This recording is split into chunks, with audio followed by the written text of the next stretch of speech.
The poem of the man God, the second year of the public life. Chapter 157. Instruction to the women disciples at Nazareth.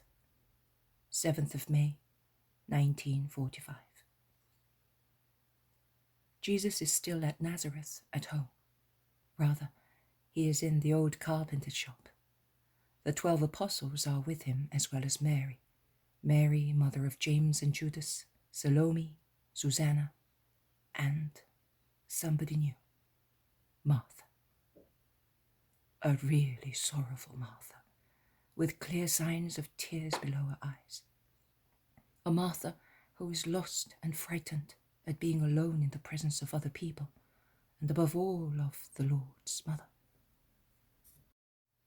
Mary endeavors to familiarize her with the other women and to relieve her of the feeling of uneasiness from which she sees she's suffering. But poor Martha's heart seems to be swelling more and more with her caresses. She flushes and weeps alternately under her veil, which she has pulled very low over her sorrow and discomfort. John comes in with James of Alphaeus. "She's not in, my lord. She and her husband are the guests of a friend of hers, so the servant said," says John. "She will certainly be sorry, but she will always be able to see you and receive your instructions," concludes James of Alphaeus. "All right. The group of women disciples is not here as I expected it. But you can see, Martha, Theophilus' daughter and Lazarus' sister, is present in the place of the absent Johanna. The disciples know who Martha is. So does my mother. You too, Mary, and perhaps also you, Salome, have already heard from your sons who Martha is, not so much as a woman according to the world, but as a creature in the eyes of God. And you, Martha, on the other hand, know who these women are, who consider you as their sister and will love you so much. You are their sister and daughter, and you are in great need of their love. My dear Martha, that you may enjoy the comfort of their kind fondness, which God does not condemn, but has given to man to support him in the weariness of life. And God has brought you here just when I had chosen to lay the foundation. I could say, to give you the canvas on which you will embroider your perfection of disciples. Disciple means to follow the discipline of the Master, of his doctrine. Therefore, in a wide meaning, all those who now and in future centuries will follow my doctrine will be called disciples. And to avoid mentioning many names, saying, the disciples of Jesus according to the teaching of Peter and Andrew, of James or John, of Simon or Philip, of Judas or Bartholomew, or of Thomas and Matthew, they will be called Christians by one word only, which will unite them all under one sign. But in the great mass of the followers of my discipline, I have already selected the first and the second ones, and the same will be done throughout centuries in my memory. As in the temple, and even before, in Moses' days, there was a pontiff, the priests, the Levites, those responsible for various services, offices, and duties, the singers, and so on. So, in my new temple, as large as the earth, which will last as long as the earth, there will be superiors and inferiors, all of them useful and loved by me. And besides, there will be women, the new category, whom Israel has always despised, confining them to the virginal songs in the temple, or to the teaching of the virgins in the temple, but nothing more. Do not discuss whether that was fair or not. In the closed religion of Israel, and in the days of wrath, it was fair. All the shame fell upon women. the origin of sin. In the universal religion of Christ and in the days of forgiveness, all that is changed. All the grace was assembled in one woman, and she delivered it to the world, that it might be redeemed. Woman is therefore no longer the anger of God, but the help of God. And through the woman, beloved by the Lord, all women can become disciples of the Lord, not only as the mass of followers, but as minor priestesses, assistants to the priests, to whom they can give so much help beside them, and among the believers and non-believers, among those who will be brought to God, not so much by the call of holy words, as by the holy smile of one of my women disciples. You have asked to follow me, as men do, but as far as you are concerned, it is too little for me if you only come, only listen, and only practice. It would be your sanctification, a great thing, but not yet enough for me.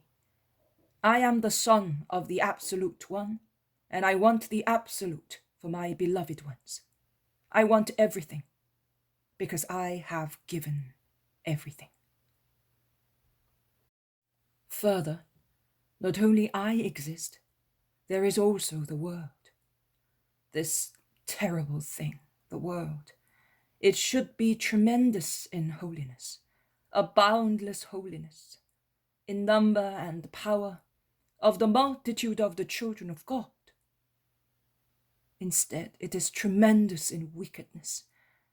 It's full of iniquity, is really unlimited owing to the number of its manifestations and the power of its vices. All sins are in the world, which is no longer a multitude of the children of God, but a multitude of the children of Satan, and above all, the sin bearing the clearest sign of its paternity is most alive: hatred. The world hates.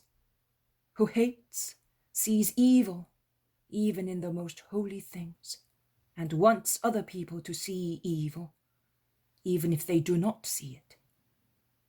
If you asked the world why I came, it would not say to you, to do good and to redeem, but it would say, to corrupt and usurp.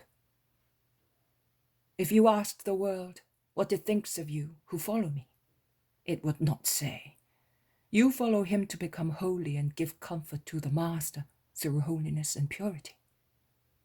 But it would say, you follow him because you have been seduced by the man. Such is the world, and I am telling you also that, so that you may consider everything before showing yourselves to the world as the chosen women disciples, the founders of a family of future women disciples, the cooperators of the servants of the Lord. Take your hearts in your hands and say to them, to those sensitive hearts of women, that you and your hearts with you will be scorned at, calumniated, spit at, trampled on by the world, by contempt, by falsehood, by cruelty of the world. Ask your hearts whether they are capable of receiving all the wounds without shouting out of indignation, cursing those who wound it. Ask them whether they feel they can face the moral martyrdom of slander without going to the extent of hating the slanderers and the cause for which they are calumniated. Ask them whether, sated and covered with the envy of the world, they will always be able to exhale love, whether poisoned with absinthe, they will be able to squeeze out honey, whether when suffering all tortures of incomprehension, of scorn, of malicious gossip, they will still be able to smile, pointing to heaven, their goal. to which you wish to lead other people, out of womanly charity, which is motherly charity also in young girls, still motherly, even if bestowed upon old people who could be your ancestors. But spiritual babies, just born and incapable of understanding and conducting themselves in the way. The life, the truth, the wisdom that I have come to bring by giving myself. Way, life, truth, divine wisdom. I will love you just the same if you say to me, I have not the strength, my Lord, to challenge the whole world for you. Yesterday a girl asked me to immolate her before the hour of her wedding strikes, because she feels that she loves me, as God is to be loved. That is, with her whole self, with the absolute perfection of giving herself. And I will do it. I have concealed her, the hour from her, that her soul may not tremble with fear, or her body more than her soul. Her death will be like the end of a flower that closes its corolla in the evening, thinking it will reopen in the following day, but never opens it again, because the kiss of the night has sucked its life. And I will do it according to her desire, by bringing forward her repose of death to a few days before mine, so that this first virgin of mine may not be kept waiting in limbo, and I may find her immediately after my death. Do not weep. I am the Redeemer. This holy girl did not ask to follow me, but she did not limit herself to hosannas immediately after the miracle. But she worked the miracle as if it were money invested at an interest, and from human gratitude she passed to a supernatural one, from an earthly desire to a heavenly one, showing a maturity of spirit which is superior to almost everybody else's. I say almost, because amongst you who are listening to me, there are perfections that are equal and even greater.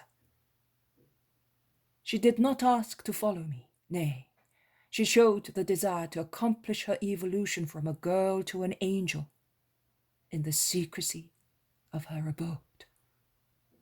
And I love her so much that in the hours of disgust at what the world is, I will recall this kind creature, blessing the Father, who wipes away my tears and perspiration of a master in a world that does not want me, by means of such flowers of love and purity.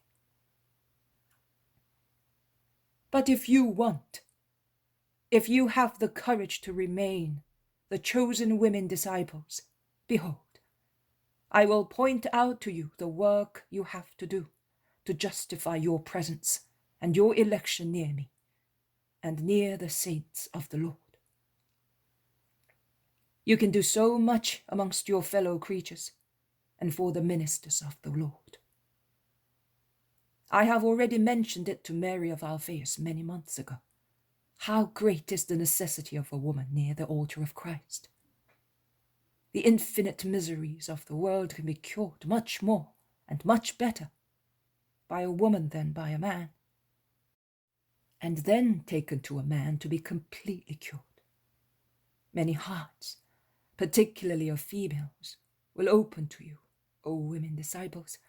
You must receive them as if they were dear children led astray, who are coming back to their father's house and dare not face their parent. You are the ones who will recomfort the culprit and placate the judge. Many will come to you seeking God. You will welcome them as if they were tired pilgrims, saying, "This is the house of the Lord. He will be here at once." And in the meantime, you will envelop them with your love. A priest of mine will come if I do not. A woman knows how to love. She was made to love. She degraded love into sensual lust, but true love, the gem of her soul, is still imprisoned in the depths of her heart. Love, devoid of foul sensual mud, made of angelical wings and perfumes, of pure flame and remembrances of God, of its origin from God, and its creation by God. Woman, the masterpiece of goodness near the masterpiece of creation, which is man. And now I will make Adam a helpmate, that he may not feel alone. Must not abandon the Adams. Take, therefore, that faculty of loving, and make use of it in the love of Christ and for Christ amongst your neighbors. Be most charitable to repentant culprits. Tell them not to be afraid of God. Is it possible for you, mothers and sisters, not to be able to do that? How often your little ones, your young brothers, were ill and needed a doctor, and they were afraid. But with caresses and loving words you relieved them of their fear, and they, no longer terrified as before, with their little hands held by yours, let the doctor cure them. Culprits are your sick brothers and children, who are afraid of the doctor's hand and of his sentence. No, it must not be so. Since you know how good God is, tell them that God is good, and no one must be afraid of him. Even if he is frank and resolute in saying, "You shall not do it again," he will not reject who has already done it and has fallen ill, but he will cure him to restore him to health. Be mothers and sisters to holy living people. They too need love. They will become tired and worn out in evangelizing. They will not be able to do all that is to be done. Help them discreetly and diligently. Women know how to work at home, near tables and beds, at looms, and everything that is needed for everyday life. The future of the church will be a continuous flow of pilgrims to the places of God. Be their kind hotel keepers, taking upon yourselves all the most humble work, so that the ministers of God may be free to continue the work of the Master. Then difficult, sanguinary, cruel times will come. Christians, also the holy ones, will undergo hours of terror and weakness. Man is never very strong in suffering. Women, instead, as compared to men, enjoy the true kingliness of being able to suffer. Teach men, supporting them in the hours of fear, discouragement, tears, tiredness, and bloodshed. In our history, we have examples of wonderful women who performed deeds of liberating daring. We have Judith, Jael. But believe me, no one is greater so far than the mother who was 8 times a martyr, 7 times with each of her sons, and once herself, in the times of the Maccabees. Then there will be another, and after her there will be countless numbers of heroines of sorrow, and in sorrow, women who will be the solace of martyrs and martyrs themselves, who will be angels for those who are persecuted, silent priestesses who will preach God by their way of living, and who, with no other consecration but the one they received from the God of love, they will be consecrated and worthy of it. Those are the outlines of your main duties. I will not be able to devote much time to you in particular, but you will be formed by listening to me, and you will be formed even more under the perfect guidance of my mother. Yesterday, this maternal hand and Jesus takes Mary's hand in his own, brought me the girl of whom I have spoken to you, and who told me that to listen to her and to be beside her for a few hours had matured the fruit of the grace she had received and had carried it to perfection. It is not the first time that my mother has worked for Christ, her Son. You, and you, who are my disciples as well as cousins, know what Mary is for the formation of souls to God, and you will be able to tell both those men and women who may be afraid that I have not prepared them for their mission, or that they are still insufficiently prepared when I shall no longer be with you. My mother will be with you now, when I am not amongst you, and later, when I shall no longer be with you. She will remain with you, and with her will remain the wisdom of all her virtues. As from now you may follow all her advice. Yesterday evening, when we were alone and I was sitting near her, as I used to when I was a child, my head resting on her shoulder, which is so soft and so strong, my mother said to me, we had been talking of the girl who had left early in the afternoon, with enclosed in her virginal heart a son, brighter than the one in the sky, her holy secret. She said to me, how lovely it is to be the Redeemer's mother. Yes, how lovely it is when the creature coming to the Redeemer is already a creature of God, a creature in whom there is only the stain of origin. That can only be washed away by me. All the other small stains of human imperfection have been washed away by love. But, my sweet mother, most pure guide of souls to your Son, holy star of orientation, kind teacher of saints, pious foster mother of the most little ones, healthy cure of sick people, not always such creatures who are not repugnant to holiness will be coming to you. But lepers, horrors, stench, a tangle of snakes and foul things will creep to your feet, O Queen of mankind, and will shout, have mercy, succor us, take us to your Son. And you will have to put this pure hand of yours on their wounds and bend with your eyes of a heavenly dove on hellish deformities. Inhale the stench of sin and not run away. Nay, you will have to press to your heart those who have been mutilated by Satan, those abortions, that filth, and wash them with your tears and bring them to me. And then you will say, how difficult it is to be the Redeemer's mother. But you will do it, because you are the mother. I kiss and bless these hands of yours, from which so many creatures will come to me, and each of them will be a glory of mine.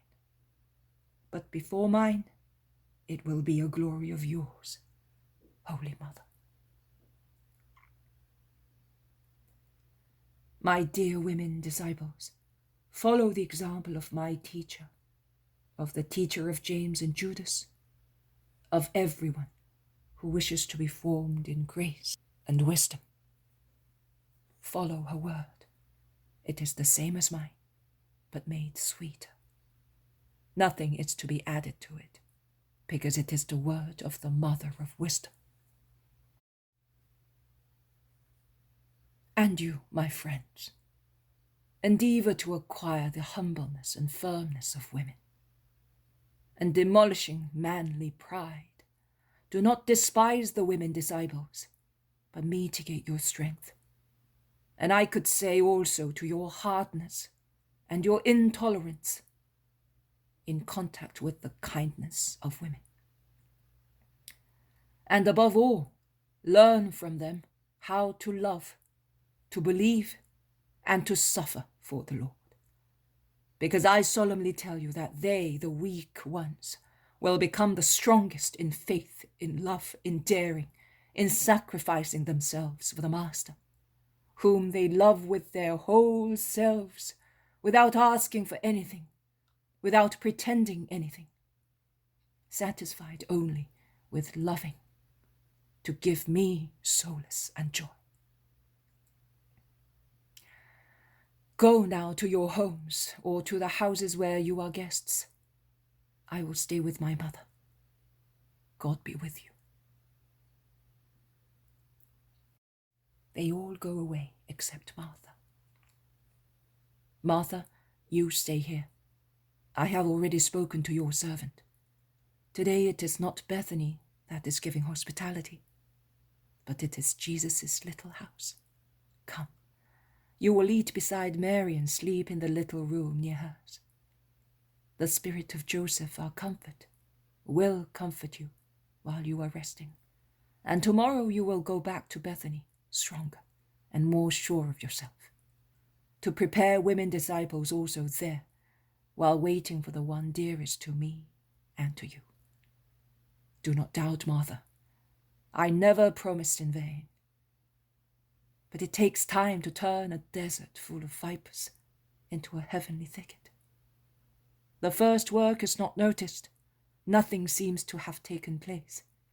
Instead, the seed has already been sown. The seeds, all of them. And then tears will come, to act as rain that opens the seeds. And the good trees will come. Come, weep no more.